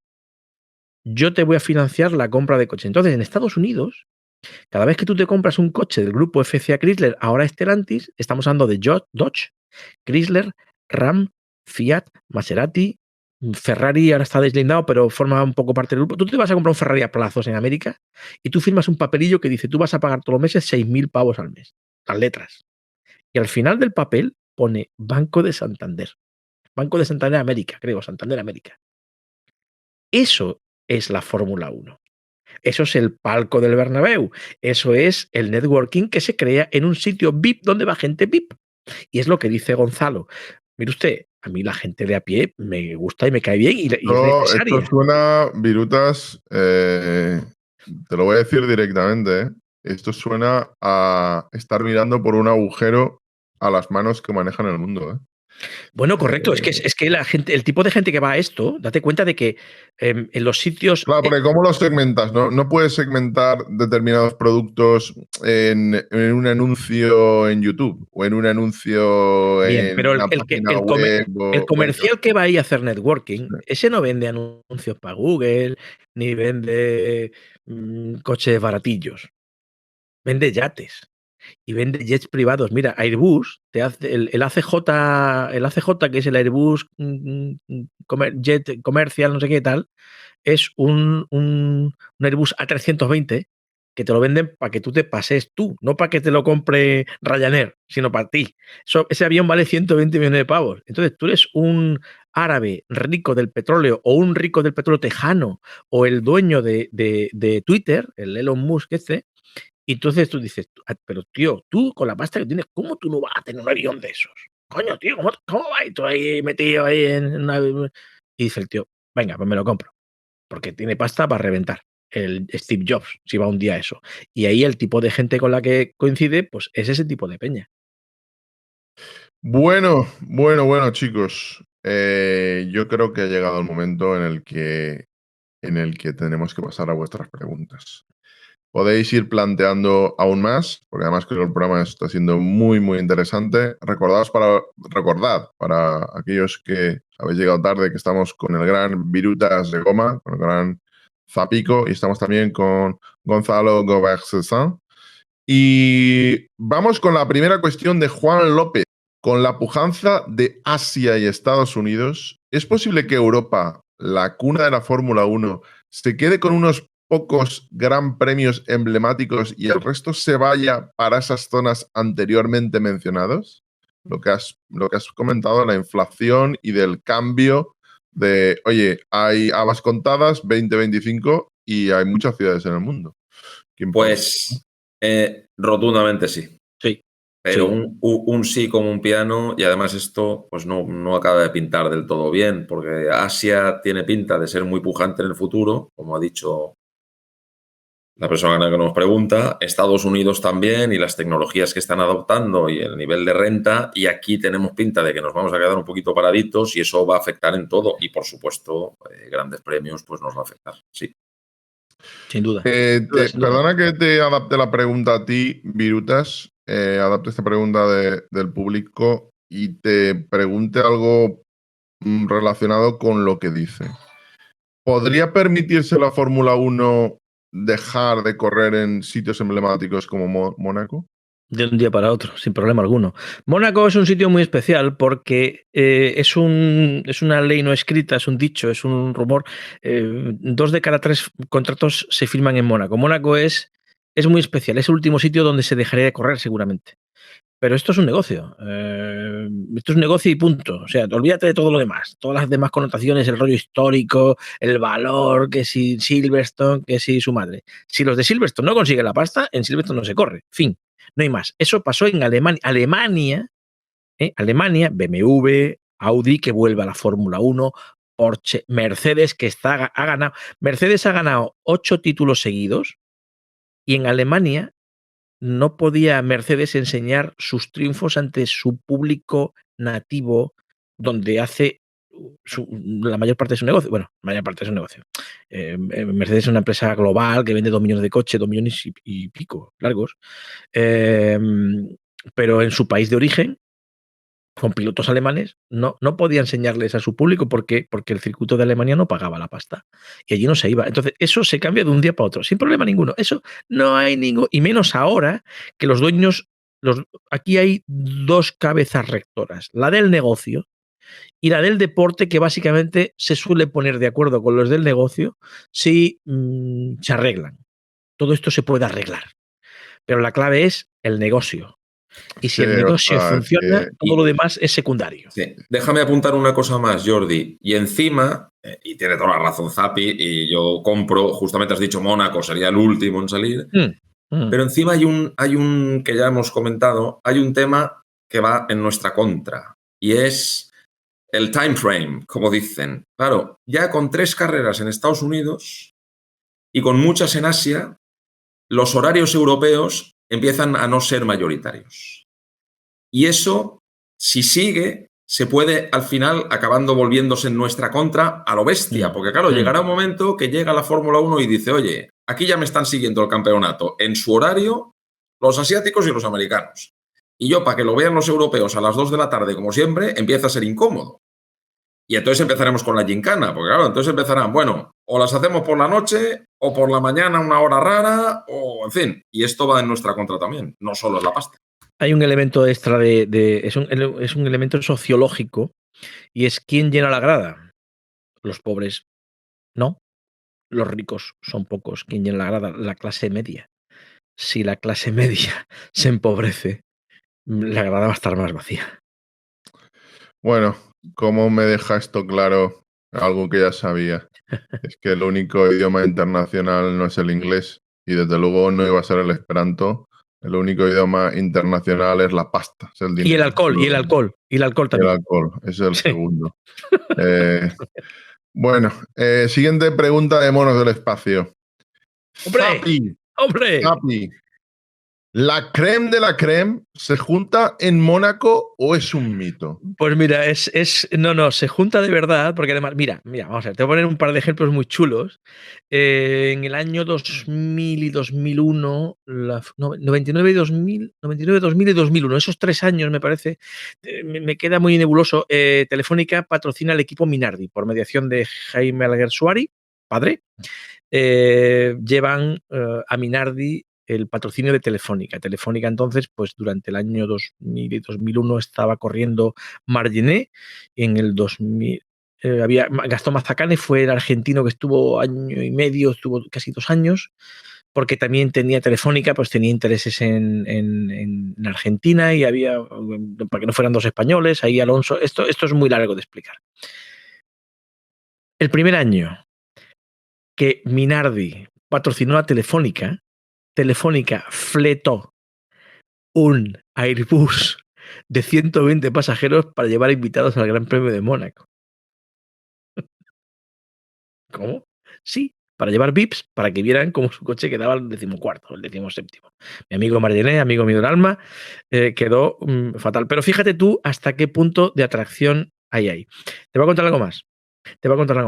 Hubo un año 2003, 2004, me pillas de memoria, ocurre un problema. El problema en pista y los entrenamientos. Gonzalo Gober se va a partir de risa cuando cuente esto porque parece que no lo sabe. Y es que los periodistas se pillaron un rebote de puta madre. Porque coincidía con el Festival de Cannes, que está al lado, que está muy cerca de Mónaco. Y entonces una productora llegó y invitó a toda la prensa de la Fórmula 1 a que fueran a la fiesta de la Guerra de las Galaxias, que se estrenaba entonces. Y dicen los tíos, ya está, de puta madre, nos vamos a poner guarro de comer y vamos a ver allí las actrices, unas tías de puta madre y tal, y para comer y para cenar, y pirría que gratis, y nos van a llevar, nos van a traer todo esto. Entonces, eso era como a las 7 de la tarde, a las 8 de la tarde. ¿Qué ocurre? Que a las 5 eran los entrenamientos y por lo visto a Michael Schumacher le meten un paquete que lo doblan. Que lo doblan era que lo mandaban al final de la parrilla, algún de estos, una movida esta. Entonces, ¿qué ocurre? Se reúnen los jurados, los comisarios, hablan con el piloto, hablan con el tío que se ha pegado la hostia con él, hablan con los comisarios que estaban allí que lo han visto, echa el vídeo para atrás, echa el vídeo para adelante. Entonces, de los 3.000 periodistas que había allí, al alpiste fueron 20. Y todos los 900 que estaban en la sala de prensa se cagaron en todos los muertos más frescos de los tíos de la FIA. ¿Por qué? Porque tardaron mucho en sacar el papelito que decía a Michael Schumacher, sacaron un comunicado a las 11 de la noche diciendo Michael Schumacher le hemos metido un paquete y lo vamos a retrasar en parrilla 7 plazas. Yo no me acuerdo de los detalles en concreto, pero los tíos decían, ya está, vamos a ir a Cannes, nos vamos a poner guarro de comer, nos van a dar una gorra de la Guerra de la Galaxia, nos van a dar una mochila que daba no sé qué, daba unos regalos y tal, y no pudieron ir y se cagaron en todos los muertos de los comisarios deportivos. Gonzalo, antes de pasar con la siguiente pregunta, me gustaría, por favor, si fuera posible, que nos contaras alguna anécdota, algo que te venga a bote pronto a la cabeza, una historia que te acuerdes sobre tu gestión. Me da igual que sea relacionada con la Fórmula 1, que sea relacionada con MotoGP, con cualquier tipo de deporte, con personas. Pues algo que recuerdes que sea jugoso. Algo que recuerdo con cariño y cómo ocurrió, y es un ejemplo de lo que yo creo que al final, y ahora cada vez más con los medios que tenemos a nuestro alcance, pues las cosas son fáciles y hay que ir a por ellas, ¿no? Y entonces resulta que hay un amigo de la casa, un fan de los motorsports, muy fan del circuito, que me sigue en redes y tal, y un día me manda un recorte de prensa, ¿no? Y el recorte de prensa era una foto de Vettel con Keanu Reeves, el actor de cine americano, y salía ahí Keanu Reeves diciendo, bueno, mi sueño es, me encanta, al tío le encantan las motos y tiene en el una Marca, eso salió publicado en el Marca. Sí, exacto. Y tiene una foto tiene una fábrica como de Harleys, pero además de 1.200 centímetros cúbicos, en fin, muy potentes, como custom. Bueno, da igual, le encantan las motos. Y entonces sale el tío y dice, no, me encantaría ir a rodar a Imola y me encantaría ir a la final del Gran Premio, a la final del Campeonato del Mundo de Motociclismo en Valencia, porque me han dicho que es un espectáculo. Bueno, muy bien, estupendo. Pues entonces cojo a la mía de protocolo y le digo, haz el favor de contactar a este señor e invitarlo automáticamente. ¿Vale? Muy bien. Le mandamos la invitación al amigo Rips, ¿vale? Y el tío, nada, John Wick. John Bueno, Wick. No lo sé, pero te digo, muy pronto, bueno, fuimos a través de la productora Paramount, no me acuerdo cuál, España, y nos pasaron a Estados Unidos y el tío a las 2 semanas contesta y dice, voy, no solo viene, sino que viene pagándoselo él todo, todo hotel, avión, todo tal. Viene al circuito, encantador, un personaje encantador. Nosotros tenemos tenemos 2 escuelas de pilotaje, la Cuna de Campeones y la Fórmula de Campeones. Sobre todo la Cuna ha sido muy exitosa, ha llevado al Mundial pues 60 pilotos y de esos 60, pues 9 creo que ya llevamos campeones del mundo. Le encantó, se sacó fotos con los niños, nada, fantástico. Y fue realmente una cosa muy bonita porque al final fue lo que te acabo de decir, reaccionar, ver algo, reaccionar enseguida con los medios que tenemos a mano, es fácil, y nos dio mucho colorido. Y nos dio tanto colorido que le sacamos alguna foto, no con ánimo comercial, con ánimo de joder, es que era noticiable, perdón, era noticiable tener a Kinu por ahí todo el fin de semana con nosotros, dando vueltas por todas partes por el circuito y tragándose la carrera de los niños que hacíamos el sábado después de todo el sarao. Y captamos algún sponsor gracias a alguna de esas fotos. Porque claro, le dijimos, ¿ves ese palco de ahí donde está el señor Rips? Pues ese puede ser tuyo y es barato. Me parece, o sea, yo tengo alguna en el circuito de Gonzalo. Además, hay una que igual él no la sabe y le he toreado a él sin que él lo sepa. Yo era fotógrafo. De hecho, en la entrada principal del circuito durante muchos años estuvo colgada una foto gigante de Fernando Alonso que hice yo. ¿Tú te acuerdas, Gonzalo? Esa foto la hice yo en el Open Nissan del año 99. Esa foto estuvo 10 años allí colgada. Perdona, ¿no? Nosotros a futuro a ver si podemos tener un tienda emblemática, museo, todo en el mismo concepto. Nosotros tenemos el Nissan, del Open Telefónica de Fernando, lo tenemos en el circuito. Y ese, por supuesto, ir al museo porque entendemos que eso es una pieza, un incurable. Correcto. En un día, cuando yo hacía fotos, yo era fotógrafo hasta el año 2007-2008, y me acuerdo que un día pedí permiso para irme a hacer fotos en la parte más alta del circuito, que es la torre. En los circuitos de carreras, el origen arquitectónico es los circuitos británicos. Y los circuitos británicos, después de la Segunda Guerra Mundial, ¿dónde se montaban? Pues alrededor de las pistas, porque hay de las pistas de los aeródromos militares. Acaba la Guerra Mundial, en los años 40. Y entonces, ¿qué ocurre? Todos los aeródromos militares no quedan siendo de la Royal Air Force en Inglaterra. Entonces dice, bueno, pues que con los chalados estos que corren ahí, que se maten ahí tranquilos, que no molesten a nadie. Entonces, ¿qué ocurre? ¿Qué era el circuito? Pues la recta principal y después un circuitillo que pasaba por detrás de una caseta, delante de un árbol. Así es como se montan los circuitos de forma original en Inglaterra. Entonces, la torre de control del aeropuerto, del aeródromo, era la torre de control de la pista porque se veía toda la pista. Entonces, en todos los circuitos hay una torre de control donde está efectivamente el jurado, la parte técnica, la parte de los que controlan la pista y demás. Entonces, un día pido permiso para subir la parte alta, que está muy cerrada, porque es una zona muy industrializada y tal, del propio edificio, y al final me dejan una llave y por una escalera de mano empiezo ya a subir cargado de cámaras, con los objetivos, yo disfrazado de fotógrafo, chaleco, de aquello y tal. Abro la trampilla, plom, y de pronto me veo una cara. Digo, hostias, ¿esto qué es? Era una cara que estaba pegada a un cuerpo.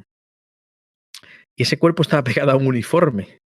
Y ese uniforme tenía unos brazos y tenía un rifle de puta madre, de francotirador. Era un policía de nacional que estaba allí haciendo la vigilancia como francotirador del evento.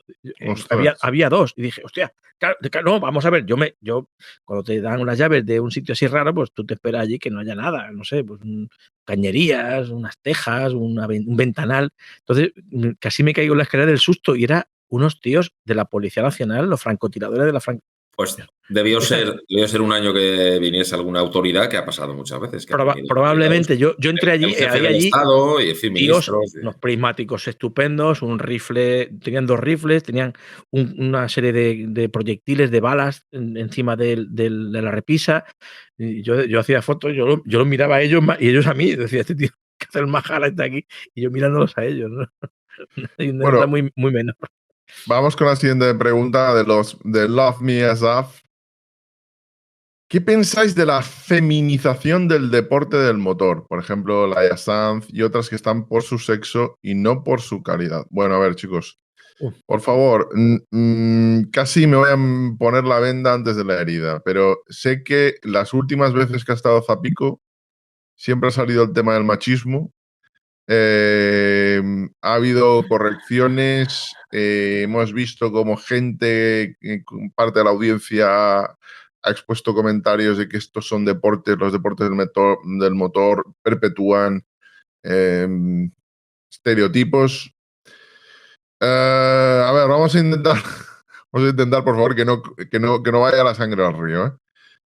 Te paso la cuestión, Gonzalo. ¿Qué piensas de la feminización del deporte del motor? Y luego a Virutas, a ver, ese cocodrilo que lo muerda, a ver. Bueno, muy fácil, pero de verdad muy fácil. Al final, en fin, antes de llegar a discutir si es posible o no es posible tener una mujer arriba del todo, hay que hacer el trabajo. Y el trabajo todavía no se ha hecho, ¿no? Vale. Entonces, 2 partes. Nosotros, ya os he dicho, tenemos escuelas de pilotaje desde que se parió el circuito, desde el 99, y sabemos el tema de generar talento. Entonces, yo os diría 2 cosas. La primera es, o tú ensanchas la base de la pirámide, porque toda la promoción de talento en deporte, bueno, y en la vida, y cuando tienes abogados buenos, o locutores buenos, o lo que tú quieras, tú tienes que ensanchar la base. Si ensanchas la base, hay más probabilidades, es pura matemática, de que arriba te llegue más talento. Pues entonces, este sería el primer concepto. O hay más mujeres practicantes de los deportes del motor en sus estadios bajos y se fomenta eso, o es muy difícil que llegue talento bueno y que ese talento cuaje. Vale. Segundo, no lo he inventado yo, no lo he inventado Virutas, no lo ha inventado nadie, pero es así. ¿Qué es triunfar en automovilismo? Vamos a centrarnos. Pero en motociclismo es parecido. Pero bueno, ¿qué es triunfar en automovilismo? ¿Entrar en un club de 22 pilotos? ¿Eso es triunfar en automovilismo? Bueno, si esa es la definición de triunfo en automovilismo, yo os digo que en Europa, solo en Europa, no en el mundo, en Europa hay unos 3.000 jugadores de primera división de fútbol. 3.000, No 100, no, 3.000. Y nosotros pretendemos que en un deporte que es chulo, donde podrían teóricamente competir mujeres y hombres, en un club de 20 entre una mujer con una base piramidal, iba a decir ridícula, no voy a decir eso porque cada vez hay más, porque hay iniciativas, pero con una base de la pirámide muy estrecha. En fin, esto ya no es que sea posible o no genéticamente o tal, es que sería un milagro, ¿no? Entonces, claro, lo que acabo de decir, hay muchísimo trabajo que hacer. Yo creo que por el camino, fijaros, voy solo y ya le paso a Virutas, pero voy a decir una cosa. Vosotros sabéis que estaba la W Series, que el sucesor ha sido la F1 Academy, que es el campeonato de Fórmula 4 solo para mujeres, que estuvo en el Ricardo Tormo hace 2 fines de semana en nuestro circuito. Pero la FIM, la Federación Internacional de Motociclismo, ha sacado un campeonato solo de mujeres. Y, para mi gusto, una cosa muy acertada, la FIM ha dicho, el resto de campeonatos de la FIM van a poder competir hombres y mujeres sin ningún tipo de restricción, pero que sepáis que este campeonato de mujeres es un fin en sí mismo. Sí, ese es el camino. Esto no es una lanzadera. Esto es, y va a ser un campeonato, ahora es Copa, no es campeonato, ahora es Copa del Mundo. Esto se convertirá en un campeonato del mundo y va a ser un fin en sí mismo. Y habrán mujeres campeona del mundo del campeonato del mundo femenino. Pues fantástico. Eso. Zapi, todo tuyo. Mira, vamos a ver. Esto, digas lo que digas, en este sentido, te van a tirar piedras. Así que lo mejor es, siendo respetuoso y estando en el mundo, decir lo que se piensa. Lo que se piensa es sencillo. Mira, hay fútbol para hombres y para mujeres, nadie protesta. Hay tenis para hombres y para mujeres, nadie protesta. Hay atletismo para hombres y para mujeres, nadie protesta porque, mira, físicamente hay unas inevitables e indiscutibles Perdona, diferencias. Dime. porque a eso la gente te va a decir. Para conducir un coche no hace Bien. falta. Voy para allá, voy para Claro, allá. y yo creo que la Estoy en gente mitad del discurso. Acabo. infravalora el Sí, desgaste físico que sí, representa conducir un sí. coche de Eso, Fórmula 1. eso es una parte. Date cuenta después, por otro lado, que los coches, en general, los coches de Fórmula 1 están diseñados para un piloto señor, que tiene unos pulmones con una capacidad, que tiene una altura, que tiene un peso, que tiene una anchura distinta. Hay una ergonomía que no está. Mira, te voy a contar el caso de Tatiana Calderón, que es una piloto colombiana muy buena, buenísima. Creo que está ahora por Japón. Tatiana Calderón, fíjate qué detalle más tonto. Una tía muy buena, rapidísima, trabaja como una mala bestia, trabaja más que los tíos, pero no frenaba. El coche de ella no frenaba. Coño, es que vas rápida en la curva, vas rápida en la recta, vas siempre muy bien, pero no frenas. ¿Por qué no frenas? Dale el freno. Entonces se dieron cuenta de una cosa. Se dieron cuenta de lo siguiente. El freno del coche de ella era, si te fijas, el pedal del freno se le pisaba y el freno se aplasta. Pero el freno de ella basculaba ante un eje que lo que hacía era que giraba ante un eje que estaba como en mitad del pedal. No estaba ni arriba ni estaba abajo. No sé si se ve bien. Estaba en mitad. ¿Y sabes lo que pasaba? Que no tenía un 42 de pie, tenía un 36. No es la cifra exacta. Quiero decirte que al tener un pie más pequeño, no es peor, es que es más pequeño, tiene una talla menos, es más bajita, tiene menos altura.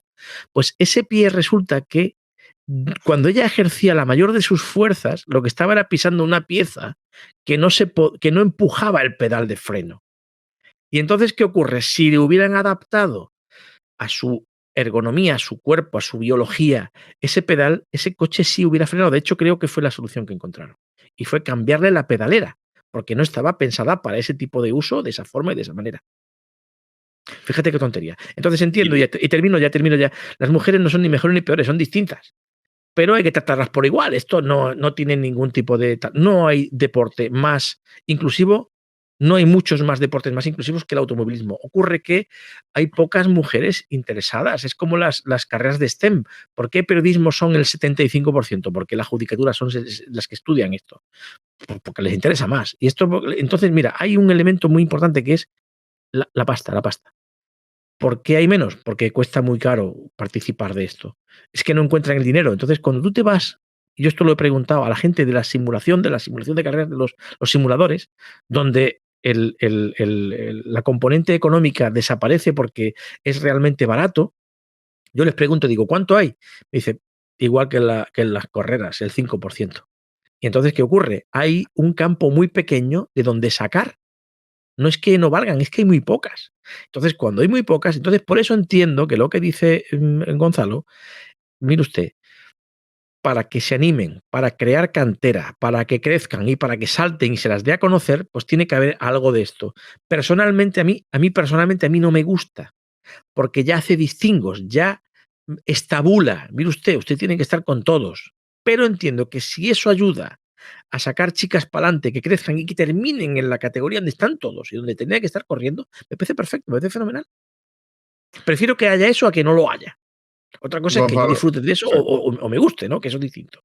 No sé si quieres añadir algo a esto. Nada, no, muy rápido. La Fórmula One Academy, en vez de Fórmula 3, como tenía en la W Series, tiene Fórmula 4, que es más adecuado para la formación. Lo que acaba de decir Zapi, salen del karting. Coches más baratos, coches más asequibles. Barato, más fácil, es la transición normal de karting a fórmulas ya y circuitos grandes.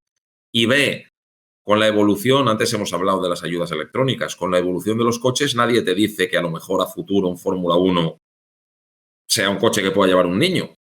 Bueno, lo de la fuerza G y tal va a ser complicado, pero a lo mejor van a ser coches más fáciles de conducir y eso igualaría la partida también. Solo eso. Sí. Bueno, chicos, pues vamos a ir cerrando. Creo que ha sido tremendamente interesante. No hay más preguntas.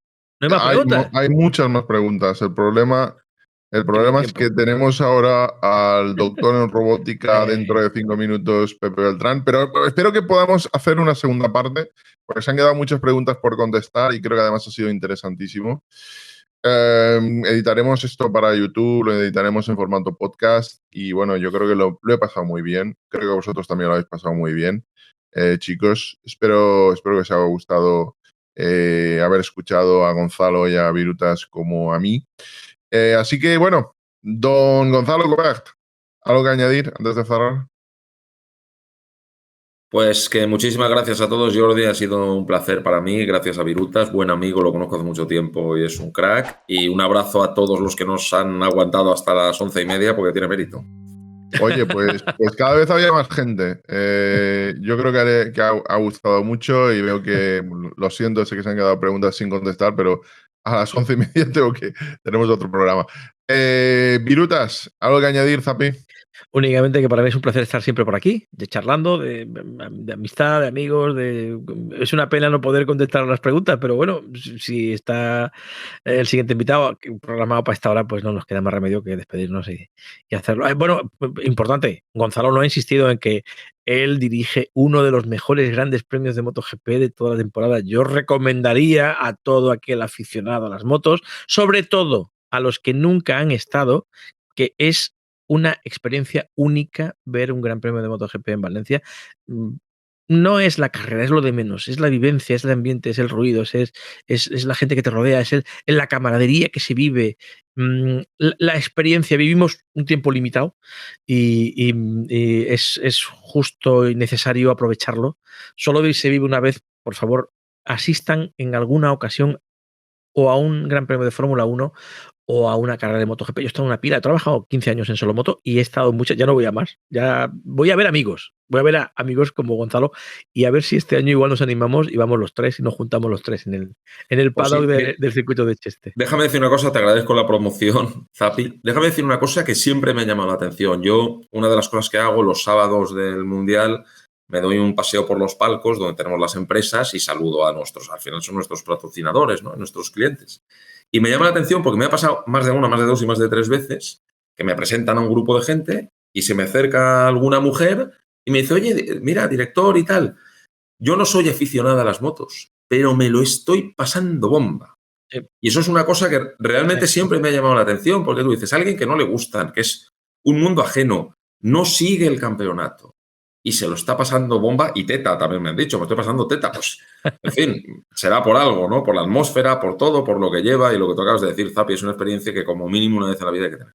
Sí, y más. Bueno, chicos, como veis, he subrayado estos dos comentarios. Bueno, espero una segunda parte. Bueno, pues si esperáis una segunda parte, intentaremos traer una segunda parte con Gonzalo y con Virutas.